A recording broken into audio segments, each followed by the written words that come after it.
Welcome to Code Fix, where you learn and enhance your programming experience. In this video we have shared how TypeError can only concatenate dict, not str, to dict.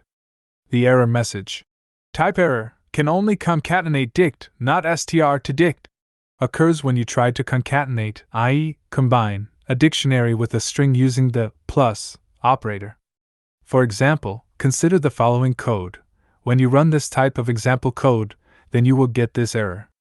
The code you provided will raise a type error with the message, can only concatenate str, not dict, to str.